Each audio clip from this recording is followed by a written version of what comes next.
Welcome to this explainer. Today, we are heading straight into the barren Nevada desert to untangle one of the most fascinating webs of internet memes, alleged alien encounters, and highly classified military history ever recorded. Okay, let's dive right into this. We've got to ask the ultimate question right up front. What really goes on inside the most famous secret base on Earth? I mean, for decades, this patch of desert has been heavily guarded, steeped in rumor, and entirely off-limits to the public. 2 million. That's a massive number, right? Well, back in 2019, that is exactly how many people RSVP'd to a viral Facebook event titled Storm Area 51 That Can't Stop All of Us. It just perfectly illustrates how a remote military base transformed into an absolute cultural obsession, basically overnight. And get this, Matty Roberts, the college kid who actually created the event, admitted he literally just made it up as a joke while playing video games.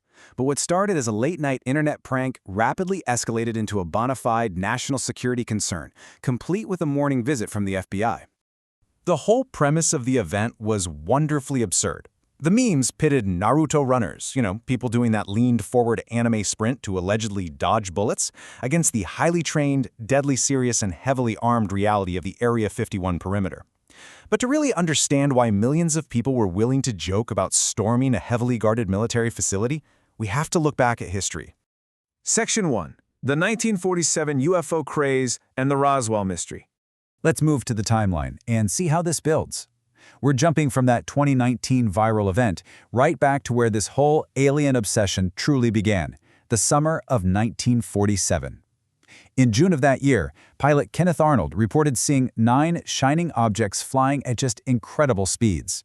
Then, literally weeks later, a man named Mac Brazel found this bizarre debris, tinfoil, rubber, thin wooden beams, on his New Mexico field and handed it to the local sheriff. Look at what happens next on July 8th. The U.S. Army officially announces they'd captured a flying disc. But the very next day, they completely retract the statement, claiming it was just a standard weather balloon. This incredibly rapid, suspicious reversal by the military planted the seed for decades of conspiracy. So the story actually kind of died down for a while. But then, fast forward to 1980, and Major Marcel, the literal military officer photographed holding those supposed weather balloon pieces back in '47, wrote a book. And he sensationally confessed that the debris was, quote, not of this earth. This single claim completely reignited the Roswell mystery and birthed the enduring theory that the U.S. military had recovered an alien craft and was busy reverse engineering it in a top-secret location, Area 51. Section 2. The perfect cover-up, Cold War reality. All right, it's time for our narrative curtain drop. Let's pivot away from the alien conspiracies for a second and look at the thrilling, super high-stakes reality of the Cold War. In 1954, paranoia about Soviet nuclear capabilities was just at an all-time high. President Dwight D. Eisenhower urgently needed a way to spy on the Soviet Union from the sky, so he launched a covert CIA initiative called Project Aquatone. The CIA found this perfect, isolated, dry lake bed in Nevada called Groom Lake to build and test this classified technology, and that site? That became Area 51. Now, what's really interesting about this data is the stark contrast in the numbers. I mean, think about it. A standard 1950s commercial plane flew between 10 and 20,000 meters. But the new U-2 spy plane?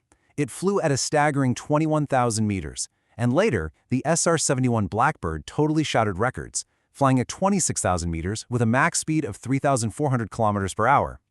When regular civilians looked up and saw these capabilities, it logically proves why they thought they were witnessing impossible alien spaceships. There was simply nothing else on Earth doing this. So, the CIA quickly realized they had an incredible advantage here. The military was testing these unconventional aircraft at massive altitudes, often right before sunset. The sun's rays would catch these silver planes way high up in the atmosphere, making them look like glowing, zooming disks to the people down on the ground. When UFO reports inevitably started flooding in, the CIA made a brilliant, opportunistic military decision. They simply didn't correct the rumors. Letting the public believe in flying saucers was literally the perfect cover for their highly classified $22 million spy programs. But you're probably wondering, what about Roswell? Well, in 1994, the U.S. Air Force finally declassified the truth. The Roswell debris wasn't an alien disk, but it also wasn't just a simple weather balloon either. It was actually a highly classified nuclear surveillance balloon from a secret initiative called Project Mogul. It was designed to float high in the atmosphere and literally listen for the sound waves of Soviet atomic bomb tests. Section 3. Debunking the Cult of Bob Lazar. You know, even after the government released the facts in the 1990s, the conspiracies absolutely refused to die.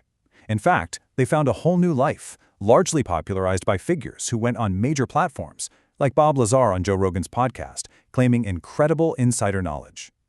Let's look at Bob Lazar's primary claims. Back in 1989, he captivated millions by claiming he worked at a hidden Area 51 site called Sector 4. His alleged job? To reverse engineer recovered alien spacecraft. He also claimed he was doing highly confidential government research while studying at MIT. However, as independent experts and investigators dug in, they discovered a major problem. His educational background at MIT was completely fabricated. There are zero records of him attending, which, as you can imagine, severely undercuts his credibility.